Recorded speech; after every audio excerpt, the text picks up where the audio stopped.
নমস্কার, আপনারা দেখছেন জেলা বার্তা। আপনাদের সঙ্গে আমি শান্তিপ্রিয়া। ফের গণপিটুনির অভিযোগ। ছেলে ধরার সন্দেহে গণপিটুনি চলছেই মালদায়। এবার শহরে ছেলে ধরার সন্দেহে এক মহিলাকে বিদ্যুতের খুঁটিতে বেঁধে রেখে মারধর করেন স্থানীয়দের একাংশ বলে অভিযোগ। শনিবার দুপুর 12টা নাগাদ ঘটনাটি ঘটেছে শহরের 12 নম্বর ওয়ার্ডের পুরাটুলি জামতলিতে। ইংরেজবাজার থানার পুলিশ গিয়ে মহিলাকে উদ্ধার করে সন্দেহজনক এক মহিলাকে এলাকায় দেখতে পেয়ে আটক করেন বাসিন্দাদের একাংশ। অভিযোগ, তাকে বেঁধে মারধর করা হয়েছে। মহিলার নাম পরিচয় জানার চেষ্টা চলছে দাবি পুলিশের, যদিও গোটা ঘটনার তদন্ত শুরু করেছে ইংরেজবাজার থানার পুলিশ।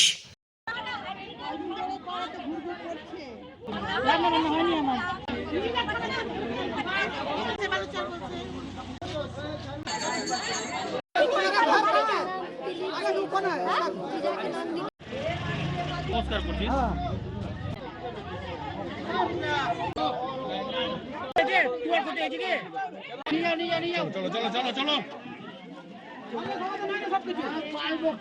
খবর হলো আমাদের কাছে কিছুক্ষণ আগে হঠাৎ করে খবর এলো যে একটি সন্দেহভাজন মহিলা ধরা পড়েছে। তো যেহেতু বিগত বেশ কিছুদিন ধরে এই পাড়াটা খুব ভয়ে আতঙ্কে আছে, ছেলে ধরা করে। এর আগেও একটি বাচ্চা ছেলে এরকম একজন ধরে নিয়ে যাওয়ার প্রবণতা দেখা দিচ্ছিল আমাদের। তো যার পর থেকে আমরা সবাই রীতিমতো পাড়ার মহিলারা, বিশেষ করে যে সব বাড়িতে বাচ্চারা আছে, তারা ভীষণভাবে আতঙ্কিত হয়ে আছে। তারপরে ন্যাচারালি এরকম একটা ঘটনা ঘটাতে এটা তো স্বাভাবিক, সবাই ধারণা করছে ছেলে ধরে যাচ্ছে। যেহেতু ভদ্রমহিলার কথার মধ্যে কোনো রকম কোনো জটিলতা পাওয়া যাচ্ছে যথেষ্ট, এবং তার কথা মানে বাংলা ভাষায় বলছে না, নন বেঙ্গলি আছে, সম্ভবত পাটনার দিকের মহিলা আছে, আর কোনো রকম প্রপার ইনফরমেশন দিচ্ছে না। অবশ্যই, যে কারণ অচেনা একটা হঠাৎ করে এইভাবে ঢুকে যাচ্ছে, এইভাবে ন্যাচারালি তো এটা ছেলে ধরাই সন্দেহ করা হচ্ছে। আতঙ্কে তো যথেষ্ট, পাড়ার প্রতিবেশী সকলেই আতঙ্ক হচ্ছে। আমাদের টিম নেমে গেছে, পাড়া থেকে যারা আমাদের সমাজসেবক আছে আমরা নেমেছে। লোকসভা ভোটের দিনক্ষণ এখনও ঘোষণা হয়নি, তার আগেই ভোটের দামামা প্রায় বেজেই গেল। অপ্রীতিকর ঘটনা এড়াতে ভোটের আগে কোথাও যেন কোনো রকম কোনো সন্ত্রাস না ছাড়াই আসন্ন লোকসভা নির্বাচনকে ঘিরে শান্তি শৃঙ্খলা বজায় রাখতে ইতিমধ্যে জেলায় জেলায় মোতায়েন কেন্দ্রীয় বাহিনী। মালদহ জেলাতেও ইতিমধ্যে কেন্দ্রীয় বাহিনী এসে পৌঁছেছে। শুক্রবার গভীর রাতে মালদহের কালিয়াচকে এসে পৌঁছায় কয়েক কোম্পানির আধা সামরিক বাহিনী। শনিবার সকাল থেকে কালিয়াচক ও মোথাবাড়ি থানা এলাকার বিভিন্ন এলাকায় শুরু হয়েছে তাদের রুট মার্চ। নির্বাচনের আগেই জেলার বিভিন্ন প্রান্তে কেন্দ্রীয় বাহিনীর এমন টহলদারিতে অনেকটাই আস্থা প্রকাশ করছেন সাধারণ মানুষ। নির্বাচনের আগে এই ধরনের টহলদারি রুট মার্চ এলাকার শান্তি শৃঙ্খলা বজায় রাখতে অনেকটাই সাহায্য করবে বলে মনে করছেন এলাকার বাসিন্দারা।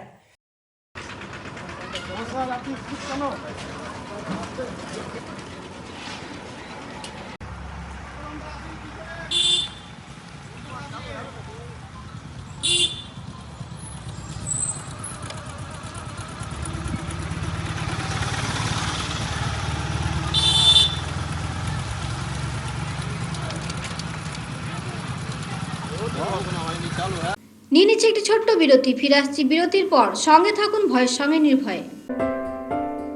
সিউড়িতে অত্যাধুনিক চিকিৎসা পরিষেবা নিয়ে এলো সৃজন পলিক্লিনিক। ওষুধের দোকান সহ অত্যাধুনিক মানের প্যাথোল্যাব, কম্পিউটার তথা অত্যাধুনিক মেশিনে রক্ত, মল, মূত্র ও থাইরয়েড পরীক্ষার সঙ্গে এখানে রয়েছে বিশিষ্ট চিকিৎসকদের বসার চেম্বার। রোগীদের স্বাচ্ছন্দ্যের কথা ভেবে সম্পূর্ণরূপে এসি নিয়ন্ত্রিত সৃজন পলিক্লিনিকে রয়েছে বসার সুবন্দোবস্ত, বিশুদ্ধ পানীয় জল ও টয়লেটের ব্যবস্থা। এখানে বসছেন সিউড়ি সদর হাসপাতালের বিশেষজ্ঞ চিকিৎসক সহ অন্যান্য শহর ও হাসপাতালের বিশিষ্ট চিকিৎসকরা। সৃজন পলিক্লিনিক ও প্যাথোল্যাব, সিউড়ি, বীরভূম। সিউড়ি সদর হাসপাতালের পাশে ফাঁড়ি ঘরের উল্টো দিকে। Mobile number 8373071019, 9474437713, 9434326822।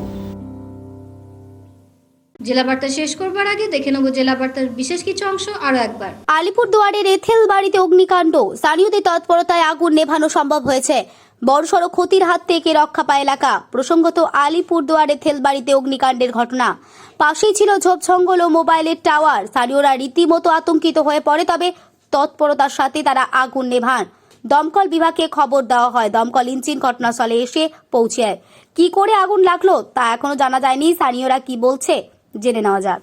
ছেলেরা এসে না এখানে আড্ডা মারে সন্ধ্যার পরে, হ্যাঁ ওরা নেশা করে, তো নেশার ঘরে এদের মানে কোনো হোশ থাকে না এদের। তো এখানে আগুনটা এক জায়গায় লাগায়নি, আগুনটা 4-5 জায়গায় লাগিয়েছে আগুনটা।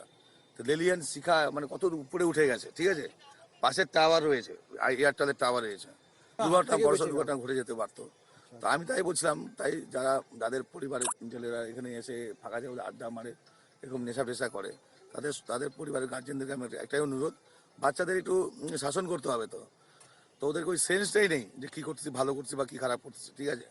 তো আমার এখানে কাজের লোকরা কাজ করছিল আর কি, ওরা ইঞ্জিনিয়ার দেখেছে যে 3-4 জন ছেলে উপরে বসে আছে উপরে। বস্তাবন্দি চাল ডালে ঠিক ঠিক করছে কালো পোকা, আর সেই চাল দিয়ে রান্না হচ্ছে শিশুদের খাবার। এমনই ছবি দেখা গেল হাওড়ার চামরাইলের দক্ষিণ পাড়া এলাকায় একটি অঙ্গনওয়াড়ি কেন্দ্রে। গোটা ঘটনার তদন্ত শুরু করেছে প্রশাসন। গত কয়েক বছর ধরে ডমজুরের চামরাইল দক্ষিণ পাড়ায় একটি ঘরের মধ্যে শিশুদের অঙ্গনওয়াড়ি কেন্দ্র চলছে। ওই অঙ্গনওয়াড়ি কেন্দ্রে 3 থেকে 6 বছরের শিশুদের পড়াশোনা, খেলাধুলার পাশাপাশি তাদের নিয়মিত খাবার দেওয়া হয়। একই সঙ্গে গ্রামের গর্ভবতী মহিলারা ওই কেন্দ্র থেকে খাবার নিয়ে যান। পুনম চৌধুরী নামে এক অভিভাবক সহ অন্য শিশুদের অভিভাবকদের অভিযোগ, বেশ কয়েকদিন ধরে ওই কেন্দ্রে পোকা ধরা চাল ডাল দিয়ে খাবার তৈরি করা হচ্ছে। ফলে শিশুরা ওই খাবার খেয়ে যে কোনো মুহূর্তে অসুস্থ হয়ে পড়তে পারে, এমনটাই আশঙ্কা প্রকাশ করেছেন তারা। তাদের অভিযোগ, অনেক সময় খাবার বাড়িতে আনার পরেও তারা খান না, খাবার পথ কুকুরদের খাইয়ে দেন। এই নিয়ে অভিভাবকরা তীব্র ক্ষোভ প্রকাশ করেন। এই অঙ্গনওয়াড়ি কেন্দ্রের শিক্ষিকা এবং রাঁধুনি দুজনই চাল ডালে পোকা থাকার কথা ক্যামেরার সামনে স্বীকার করেছেন। ওই শিক্ষা কেন্দ্রের শিক্ষিকা জানিয়েছেন, একসঙ্গে 2.5 মাসের চাল ও ডাল ওখানে আসার ফলে তাতে পোকা ধরে যাচ্ছে। তারা চাল ও ডাল রোদ্দুরে সেঁকে নেওয়ার পর রান্না করলেও ভাত ও ডালে পোকা থেকে যাচ্ছে। পরে চাকনি দিয়ে ওই পোকাগুলোকে তুলে নেওয়া হয়। এদিকে এই ঘটনার কথা চাউর হতেই এলাকায় চাঞ্চল্য ছড়িয়ে পড়ে। ডোমজুর ব্লকের চাইল্ড প্রজেক্ট ডেভেলপমেন্ট অফিসের আধিকারিকরা খবর পেয়ে ঘটনাস্থলে ছুটে আসেন। গোটা ঘটনা খতিয়ে দেখেন। ওই প্রজেক্টের সুপারভাইজার বর্ণিকা নায়েক বলেন, পুরানো স্টকে চাল ডালে পোকা ছিল, কেন তা শিশুদের খাবার তৈরিতে ব্যবহার করা হয়েছে সেটা জানতে শিক্ষা কেন্দ্রের শিক্ষিকাকে কারণ দেখানোর নির্দেশ দেওয়া হয়েছে। এ ব্যাপারে তার গাফিলতি রয়েছে, তবে শিশুরা যাতে ভালো খাবার খায় তা দেখা হবে। যখন ধুয়ে দিই পোকা থাকে না, ডাল বলুন চাল বলুন, তারপরে ধোয়ার পর ভাত যখন ফ্যান গড়িয়ে ভাতটা করি ওলটাই করি, তখন দেখি 1-2 পোকা থাকে। ওই চালটা ওটা রোদে দিয়ে চেলে, আর ওই যে জলটা ফুটছে চাল দিয়েছি, সেই ওপরে যে ভাসছে পোকাগুলো সেগুলোকে ছাঁকুনি দিয়ে ছেঁকে ফেলে দেওয়া হয় বাইরে। পরে কথা বলছিলাম। কোনো সময় চালে ডালে পোকা ধরতো না, এখন যেটা সিস্টেম হয়েছে 2.5 মাসের চাল একসাথে দিয়ে দেয়। এবার আমি যেইখানে করছি সেটা হচ্ছে ডোবা কেন্দ্রিক, ডোবা থেকে তৈরি করে এটা একটা সেন্টার হয়েছে। তো এখানে হয়তো স্যাঁতস্যাঁতে ওয়েদারের জন্য কি জানি না, তার জন্য হয়তো কিছুদিন রাখলে পরে, মানে মাসখানেক রাখলে কিছুদিন পরে চালে পোকা হতে থাকে। তখন আমি ডালেও হতে থাকে। তারপরে কি হয়, আমি কি করি, সেটার মধ্যে কর্পূর দিই, শুকনো লঙ্কা দিই, কিংবা চাল ডাল বেচে প্রত্যেকটা দিনই বাঁচা হয়। কি করা হয় যে কীভাবে কি করলে হবে, এবার যখন দেখি সেটা খাওয়ার অযোগ্য, তখন কি করি, সেটা সবজি ভাত দিয়ে আমরা করি।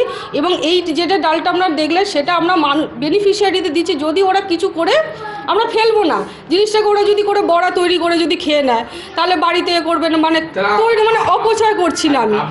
আজকে জেলা বার্তা এই পর্যন্তই। নমস্কার।